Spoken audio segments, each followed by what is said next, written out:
Salut à tous, c'est Devocho, j'espère que vous allez bien. Bon, aujourd'hui, nouvelle vidéo, la team. Bon, aujourd'hui, j'avoue, il y a des jours où je ne suis pas pro, où clairement la cuisine ne me donne clairement pas envie de faire à manger. Mais bon, j'ai commandé. J'ai commandé parce qu'il y a un truc qui s'appelle Happy et tu commandes, ça coûte pas cher et tout. J'avoue que des fois je craque, je cède à la tentation, mais j'essaye quand même de rester pro parce que là, vous regardez, vous pouvez voir, j'ai pris quoi? J'ai pris du riz aux légumes avec des œufs, un petit bout de pain et ce petit dessert là que je vais goûter, ça s'appelle ayran. Apparemment, c'est une spécialité turque qui est très prisée ici en Bulgarie. J'ai jamais goûté, je ne connais pas. Si la prononciation est mauvaise, je m'excuse auprès de tous mes amis turcs. Mais apparemment, dedans, il y a un tiers de yaourt frais et 2 tiers d'eau salée, je crois, ou un truc comme ça. Et en fait, sur l'interface là du site où j'ai commandé, ça faisait partie des trucs les plus commandés. Donc je me suis dit, bon, on va tenter, on va tester, et on va voir ce que ça donne. Et je vais vous faire du coup la dégustation en live pour voir si c'est bon ou pas. Regardez, j'ai pas goûté, la bouteille elle est encore fermée. Apparemment c'est salé.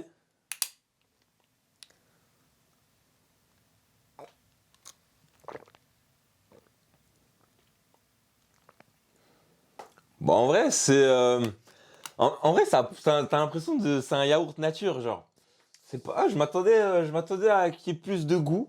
C'est pas mauvais, mais en fait, c'est une boisson, quoi. C'est comme si tu prenais genre un yaourt à boire ou un truc comme ça, mais nature. Donc ça va, c'est pro. Et donc voilà mon repas là de la soirée.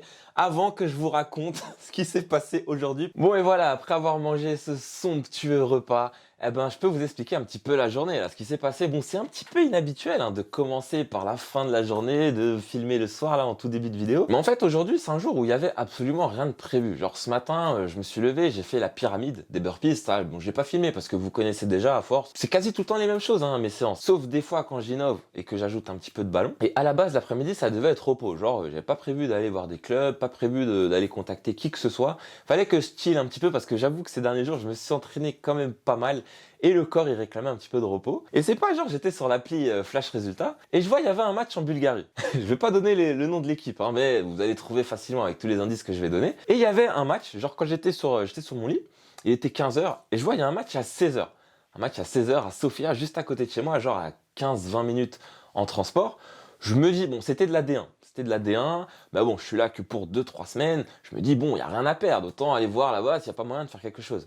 Mais le problème, c'est que sur l'appli, il y avait écrit que le match, il était à huis clos. Mais vous connaissez, forceur que je suis, j'y suis allé quand même. Je me suis dit, je sais pas, peut-être qu'il y a quand même moyen de passer outre cette limite. Peut-être qu'il y a du public, on sait jamais. Donc j'y vais rapide. Franchement, Google Maps, merci pour les travaux, c'est très très pro. Depuis le début, là, depuis que je suis arrivé, je me suis pas perdu. T'as ton téléphone, t'as les AirPods, t'as le truc qui te guide, il te dit, vas-y, là, dans 5 minutes, dans 200 mètres, tu tournes à gauche. Il te guide, tu peux pas te perdre. Ça, c'est très très pro. Donc je pars, tout se passe bien, j'arrive là-bas. J'arrive pile au coup d'envoi en plus, hein.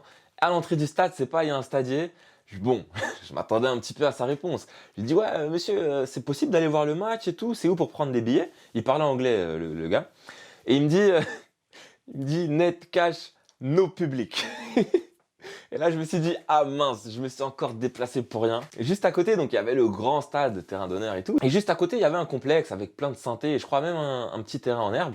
Et je vois des mecs qui sortent en tenue de sport, genre qui finissaient leur session, qui finissaient leur entraînement. Je me dis, bon, on va peut-être aller faire un petit tour là-bas pour voir s'il n'y a pas des gens à qui on pourrait se présenter. Ça, je le conseille, hein. Si vous êtes sur place, soyez pas timide, il faut aller voir tout le monde. Et vous allez voir que des gens, vous allez vous dire, ouais, mais lui, jamais de la vie, je peux avoir un contact, une information venant de lui. Et c'est ces gens-là qui vont vous donner les informations les plus précieuses. Donc là, il faut pas hésiter, il faut y aller. C'est ce que j'ai fait. Donc au début, je voyais les joueurs passer. Je me suis dit, bon, il doit bien y avoir le coach derrière. Et j'avais raison, parce que juste derrière, il y avait le coach. C'était le coach des U16 ouais, j'allais dire le club. Mais bon, avec tous les indices que j'ai donnés, normalement, vous savez de quel club je parle. Et donc, je parle avec lui, je me présente et tout. Je lui demande déjà des informations pour savoir quand est-ce que l'équipe s'entraîne, si c'est plutôt le matin, l'après-midi. Parce qu'en gros, il m'avait dit, ouais, qu'il était coach des U16 de ce fameux club. Et donc, j'ai essayé d'avoir le plus d'informations possible. Et il m'a dit que, ouais, là, j'avais pas trop choisi le bon timing, vu qu'ils étaient en train de jouer juste à côté. Mais après, vraiment cool de sa part, parce que sans que j'ai besoin de lui demander, il m'a dit, mais tu peux repasser demain matin. Ils s'entraînent demain matin, ils font de la récup active après le match et tout. Et peut-être que tu pourras tomber sur le coach. Par contre, il m'a averti, il m'a dit que, ouais, le coach, ça va vraiment dépendre de son humeur. Il m'a un petit peu briefé par rapport au coach. En gros, ça va être, je vais y aller demain, ça passe ou ça casse. Bah bon. comme j'ai dit, les gars, on n'a rien à perdre, il faut y aller, on va tenter. En plus, c'est de la première div. Et il m'a donné une autre information importante. Il m'a dit que dans le club, là, il n'y avait pas beaucoup de joueurs étrangers. Il m'a dit que si tu vas et que le coach est dans un bon jour et que tu es bon et tout, il n'y a pas de raison, il serait fou de ne pas te prendre. Donc, il m'a dit, ouais, tente quand même, viens demain matin, etc. Et il m'a donné une autre information importante. Et ça, par contre, je ne savais pas. Il m'a dit qu'il y avait un autre club dans les alentours, pas trop loin, à 2-3 km du stade où j'étais. Et il m'a dit que ce club-là, il y a beaucoup d'étrangers. Bah, c'est de la D1 aussi, hein, pareil. Il n'y a pas 50 000 clubs à Sofia, vous allez trouver facilement. Et il m'a dit de passer là-bas, pourquoi pas tenter, parce que là-bas, ça pourrait marcher. Tu pourrais avoir une séance là-bas, il m'a dit. Et j'ai eu de la chance de fou, parce que du coup, en rentrant, je regarde sur Google Maps, je me dis, ouais, est-ce que c'est sur le chemin ou pas? Est-ce que je peux pas faire un petit détour? Et il se trouve que leur complexe, leur stade, il était sur le chemin. J'avais juste à m'arrêter, genre, je prenais le tram, je m'arrêtais genre 3-4 stations avant d'arriver chez moi, et je marchais 10 minutes, et j'arrivais dans leur complexe. Donc, clairement, j'y suis allé. Après, c'est vrai que j'avais peu de chance, c'était peu probable qu'ils s'entraînaient à ce moment-là de la journée. Mais bon, je me suis dit, on va y aller quand même. Peut-être que je vais tomber encore sur une équipe de jeunes, peut-être que je vais voir des coachs là-bas. Donc j'y vais, j'arrive là-bas, et il n'y a personne. En fait, il y avait des petits jeunes, mais ils venaient de finir leur séance, ils rentraient au vestiaire. Je monte du coup vers le stade, et sur un banc, il y a 2 personnes. Clairement, je vais aller voir pour prendre un petit peu d'informations. Et il y en a un, genre, il ressemblait à un coach. Mais après avoir discuté avec lui, bon ça va, il parlait un petit peu anglais. C'était pas un coach, c'était un parent de joueur. S'il n'y avait pas des coachs ou des gens du staff à qui je pourrais parler, à qui je pourrais me présenter. Et là, le mec, encore une fois, grave bienveillant, grave gentil, il se lève direct et il me dit, ouais, vas-y, viens avec moi, suis-moi, je vais t'emmener voir le coach de mon fils. Ça devait être, je pense, des U14, des U16, peut-être qu'il pourra t'aider. Et donc, bah, je l'ai suivi, on allait au vestiaire. En plus, sans gêne, hein. On arrive, on rentre dans le complexe, il va, il toque.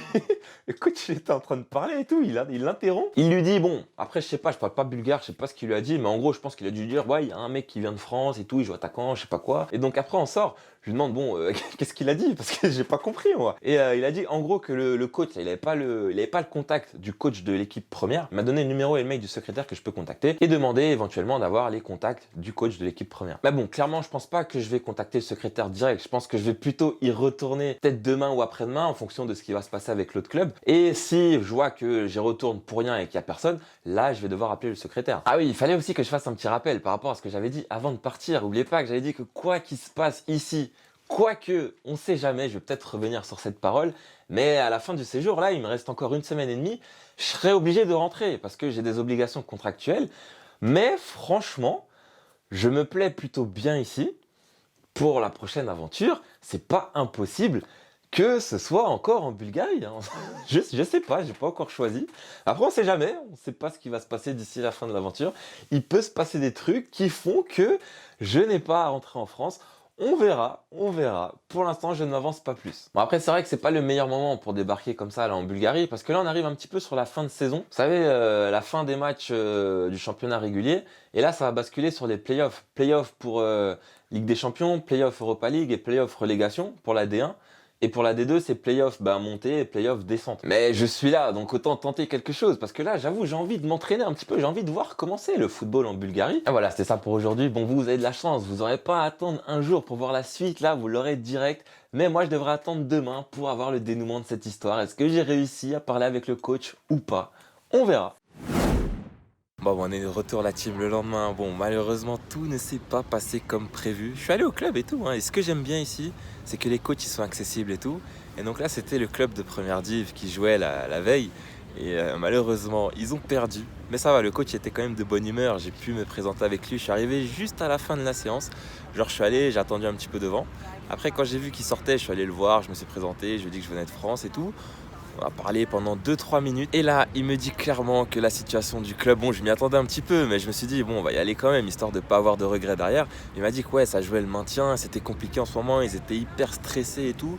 Donc, c'était pas le moment pour prendre des joueurs à l'essai. Mais il n'y a pas que du négatif, parce qu'il m'a dit aussi que si j'étais encore là cet été, de repasser et qu'il n'y aurait pas de souci pour avoir l'essai. Bon, après, c'est vrai, bon, comme j'ai dit, ce voyage-là, il s'est fait un petit peu sur un coup de tête. C'était vraiment pour venir prendre la température ici. J'avais jamais voyagé dans cette zone de l'Europe. C'est vrai que je suis pas venu au meilleur moment de la saison pour trouver un club, parce que là, on est un petit peu en fin de saison, il y a encore de l'enjeu. T'en as qui jouent le maintien, t'en as qui jouent la montée, t'en as qui jouent les places pour l'Europe et tout.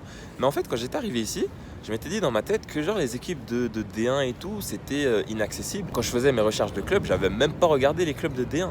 Et là, en voyant ça, je me dis que bon, il y a peut-être moyen finalement je vais peut-être élargir la zone de recherche parce que le coach, clairement, le feeling que j'ai eu, c'est que c'était pas impossible. C'est vraiment le contexte du club actuel qui faisait que c'était pas possible que ça se fasse. Et c'est pour ça que l'autre club là qu'on m'a conseillé juste à côté, bon là ils jouent aujourd'hui, donc je suis pas allé au centre d'entraînement. Je me suis dit qu'ils vont pas s'entraîner, mais je pense que je vais y aller demain ou après-demain pour essayer de parler pareil avec le coach et voir s'il n'y a pas moyen d'avoir enfin cet essai ici. Après, comme je l'ai dit, je commence vraiment à me plaire ici. C'est pas impossible que pour la vraie aventure, je revienne ici là en Bulgarie, parce que franchement, pour l'instant, c'est très très pro.